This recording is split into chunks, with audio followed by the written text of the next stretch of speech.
Hello. आज हम लोग पढ़ेंगे क्लास 6 के सामाजिक, आर्थिक और राजनीतिक जीवन के चैप्टर 5 हमारी सरकार के बारे में। इसमें हम जानेंगे सरकार की परिभाषा को देखेंगे, सरकार के कितने रूप होते हैं, फिर लोकतांत्रिक सरकार के 3 आधारभूत सिद्धांतों को देखेंगे, फिर सरकार के अलग अलग स्तर और सार्वभौमिक वयस्क मताधिकार किसे कहते हैं उसे देखेंगे। तो सबसे पहले देखते हैं सरकार की परिभाषा को। तो सरकार वह संस्था या व्यक्ति होता है जो हमारे राष्ट्र की सुरक्षा, व्यवस्था और शांति और विकास को बनाए रखने का कार्य करती है। संपूर्ण राष्ट्र के शांति को बनाए रखने का कार्य, उनकी व्यवस्था को बनाए रखने का कार्य, इसके साथ ही सभी विकास के कार्यों को करने का काम जो होता है वो सरकार के द्वारा होता है। तो ये है सरकार की एक परिभाषा। तो वह संस्था या व्यक्तियों का समूह जो राष्ट्र की सुरक्षा, व्यवस्था, शांति या विकास को बनाए रखने का कार्य करती है उसे हम सरकार कहते हैं। सरकार के रूपों को अगर देखें तो सरकार के 2 अलग अलग रूप होते हैं, एक राजतंत्र और एक लोकतंत्र। राजतंत्र सरकार में शक्ति जो होता है वो शक्ति राजा के हाथों में होती है, और वहीं लोकतांत्रिक सरकार में या लोकतांत्रिक राज्य में जो होता है वो सारी शक्ति या शासन जो होता है वो जनता के हाथों में होती है। ये जनता द्वारा शासित होता है राष्ट्र, और ये राजा द्वारा।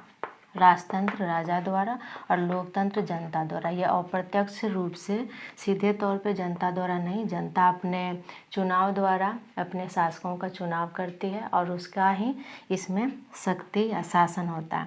चुनाव अगर बोलें तो राजतंत्र में चुनाव जो होता है वो वंश परंपरा द्वारा होता है।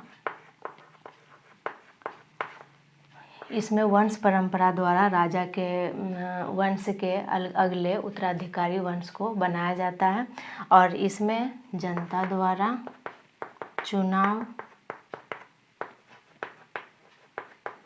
द्वारा इसका जो होता है लोकतांत्रिक सरकार में अगले शासक को चुना जाता है। तो ये चुनाव की प्रक्रिया है। निर्णय जो होता है वो निर्णय इसमें राजा निर्णय लेने के लिए बिल्कुल स्वतंत्र होते हैं, जबकि लोकतांत्रिक सरकार में निर्णय जो होता है वो उसमें जनता का हस्तक्षेप होता है।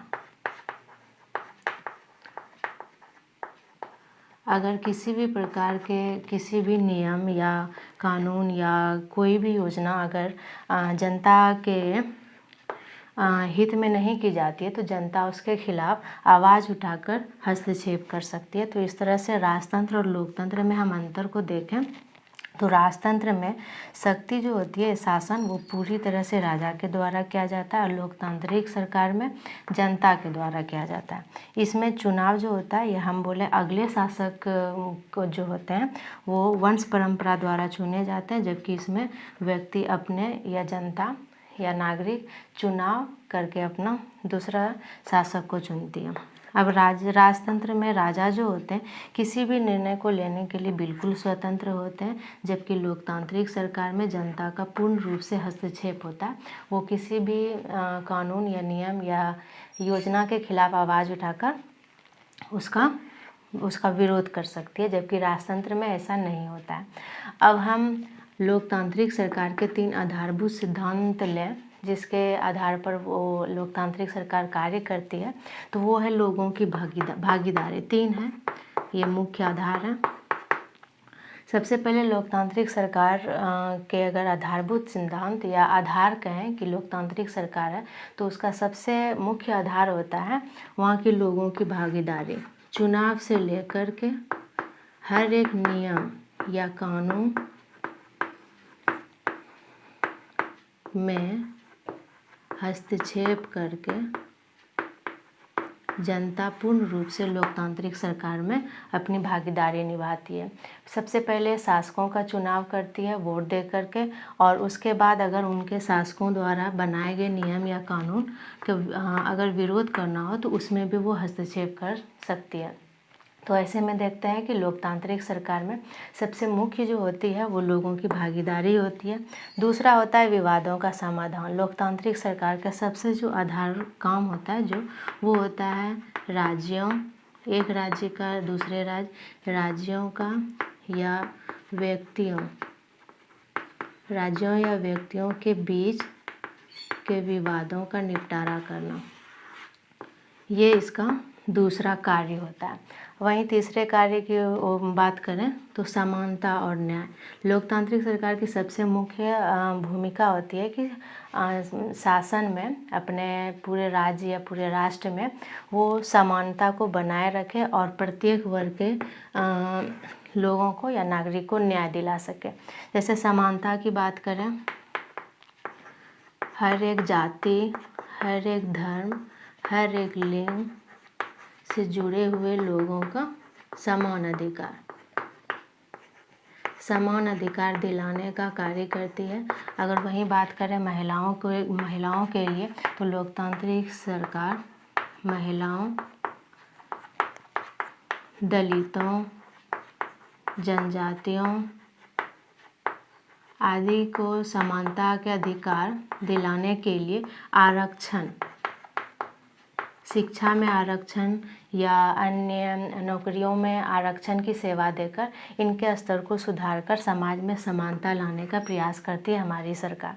वहीं पर न्याय दिलाने के लिए अलग अलग न्यायालय, सर्वोच्च न्यायालय, उच्च न्यायालय, जिला न्यायालय आदि के द्वारा न्याय किया जाता है। तो इस तरह से हम देखते हैं कि लोकतांत्रिक सरकार जो है वो आरक्षण या अन्य महिला शिक्षा में देखें या अन्य दलितों के समाज को उत्थान के लिए या जनजातियों के उत्थान के लिए अलग अलग मुहिम या कार्यक्रम चलाए जाते हैं लोकतांत्रिक सरकार के द्वारा, ताकि समाज में समानता बनी रहे। तो ये 3 मुख्य आधार है जिसके अंदर हम देखते हैं लोकतांत्रिक सरकार कार्य करती है। अब हम सरकार के अलग अलग स्तरों को देखते हैं। सरकार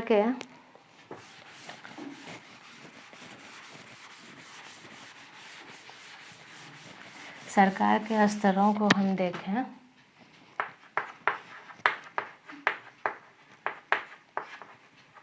तो सरकार के स्तर को हम 3 भागों में देखते हैं। एक तो केंद्र सरकार, दूसरा होता है राज्य सरकार